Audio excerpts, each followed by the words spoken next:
सभी शिक्षक साथियों को मेरा सादर नमस्कार। तो साथियों, आज इस वीडियो के माध्यम से हम सीखेंगे अपार आईडी को किस प्रकार से सरल तरीके से जनरेट किया जाएगा। तो आप सबसे पहली प्रोसेस है कि आप किसी भी वेब ब्राउज़र पे जाके उसे ओपन करें, क्लिक करें। तो मैंने क्रोम सेलेक्ट किया है, मैं इसको टैप करके ओपन करता हूँ और जैसे मैं ओपन करता हूँ, यहाँ पर एड्रेस पे आप टाइप करेंगे udice.gov.in।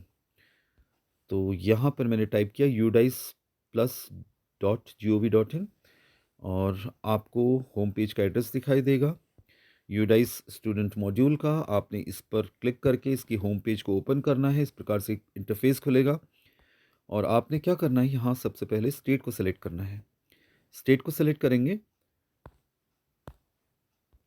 और गो पर क्लिक करेंगे। तो अब आपसे यूडाइस आईडी और पासवर्ड पूछा जा रहा है।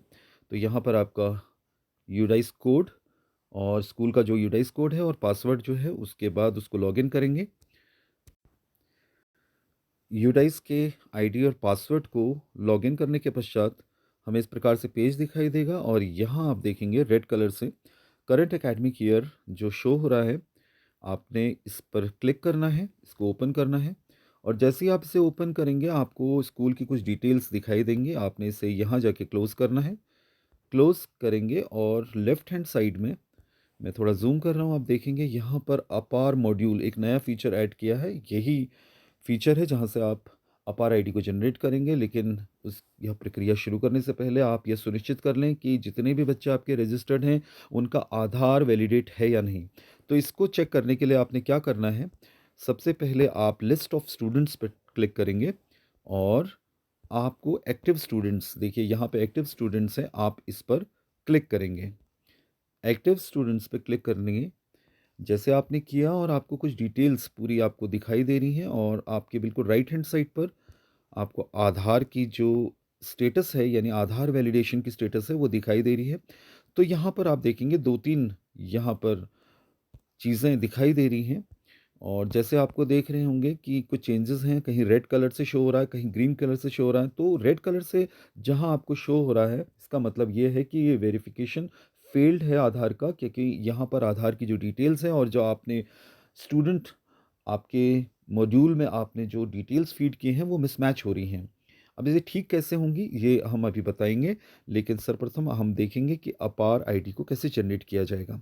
तो देखिए, कुछ बच्चे हैं जिनकी आधार जो डिटेल्स हैं वो मैच हुई हैं, वो ग्रीन कलर से शो हो रही हैं, दिखाई दे रही हैं और कई बच्चे वैसे हो सकते हैं जिनकी आपने वैलिडेशन नहीं किया होगा, तो वो ब्लू कलर से आपको शो होंगे। देखिए, जैसे यहाँ पर है, ब्लू कलर से शो हो रहे हैं। तो इस पर जाकर आपने वैलिडेट इसको करना है। तो आधार फॉर्म इस तरह से वैलिडेट वैलिडेट करने के प्रोसेस में ऐसे मैसेज आपको फ्लैश होगा, कन्फर्म करना है और कन्फर्म करने के पश्चात अगर डिटेल्स मैच होंगी तो इस प्रकार से आपको मैसेज दिखाई देगा कि वेरिफिकेशन फेल्ड। और अगर मैसेज आपको फ्लैश हो गया कि कंफर्म है, तो इस प्रकार से ग्रीन कलर से शो होगा। ठीक है? तो 2-3 तरीके हैं, आपने इसको चेक करना है। इसको पूरे एक-एक बच्चे का आप आधार की डिटेल्स को चेक करेंगे। उसके पश्चात हमने करना क्या है, जब ये स्टेटस हो गया, यानी ये प्रक्रिया हो गई, आपने अपार मॉड्यूल पर यहाँ पर आपने जाना है और अपार मॉड्यूल को खोलना है। तो अपार मॉड्यूल पे जब आप करेंगे, तो आपने यहाँ से सबसे पहले आप क्लास को सेलेक्ट करेंगे। क्लास को सेलेक्ट करते हैं और क्लास सेलेक्ट करने के बाद आप गो पर क्लिक करेंगे।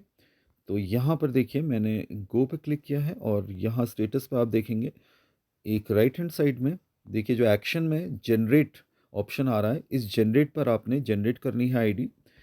और देखिए क्या हम किसको आगे फर्दर कैसे प्रोसेस करते हैं।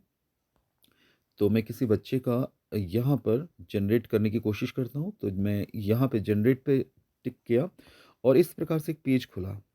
देखिए, पेज खोलने के लिए आपको कुछ एक डिटेल्स यहाँ पे दिख रही हैं, बच्चे का नाम, उसकी देखेंगे बच्चे का नाम, उसकी पेन नंबर, यूनिक जो पेन नंबर है वो दिया है, डेट ऑफ बर्थ दी है। अब यहाँ पर एक आपके पास एक विकल्प ये भी है कि आपसे पूछा जा रहा है कि do you want to change Aadhaar की जो डिटेल्स हैं वो आपने चेंज करनी है। तो यहाँ पर एक ऑप्शन है, अगर आप ठीक हैं तो इट्स ओके, अगर नहीं है तो आप यहाँ पे इसको चेंज भी कर सकते हैं। तो उसके पश्चात यहाँ नीचे देखेंगे, यहाँ पर आपको एक कंसेंट लेटर दिखाई दे रहा है।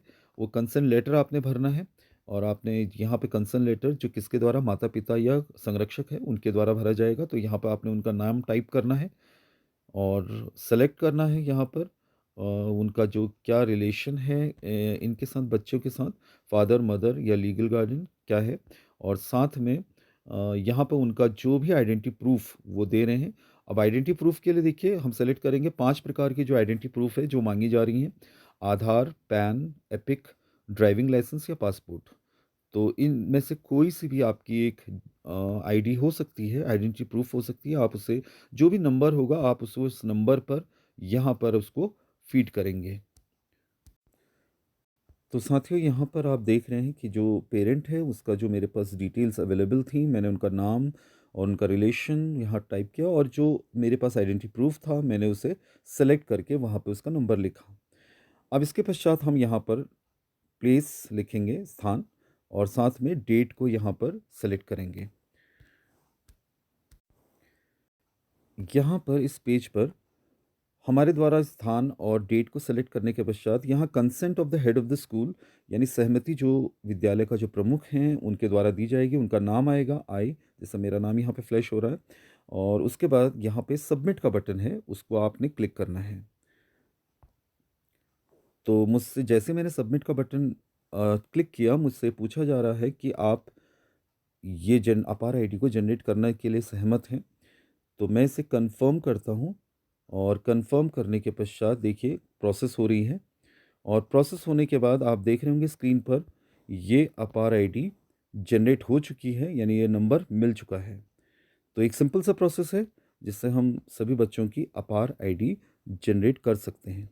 तो साथियों एक समस्या थी कि जहाँ पर बच्चों के आधार की जो डिटेल्स हैं मिसमैच हो रही हैं, वो कैसे होंगी? तो उसके लिए आपने जब हमने ओपन किया था, लॉगिन डिटेल से लॉगिन किया था, तो यहाँ पर आपको एक जो पेज खुला था, आपने यहाँ पे ये देखना है जो अटेंशन देखिए ये से वाली जो लाइन्स लिखी हुई है, इसके नीचे एक फॉर्म सेंटर है, इस पर आपने क्लिक करना है और एक फॉर्म आपने डाउनलोड करना है।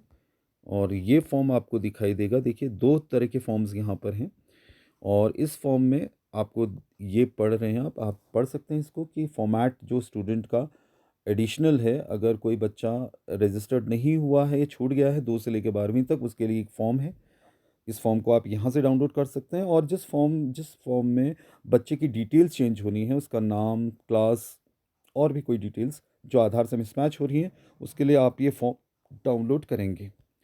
तो मैं इसको डाउनलोड करता हूँ। देखिए इस फॉर्म को डाउनलोड आप कर सकते हैं। अब ये डाउनलोड हो गया, उसके बाद उस फॉर्म को आपने डाउनलोड कर, ये देखिए इस प्रकार से ये फॉर्म है। तो इसे फॉर्म को आप कंप्लीटली भर के आपने जो भी डिटेल्स हैं इस पर आप इसकी एंट्री करिएगा, और साथ में आप उसको वेरीफाई करेंगे अपनी ओर से हेड ऑफ़ द स्कूल्स, और इसको ब्लॉक एमआईएस में जमा कर देंगे। तो ये प्रक्रिया है यदि किसी आधार की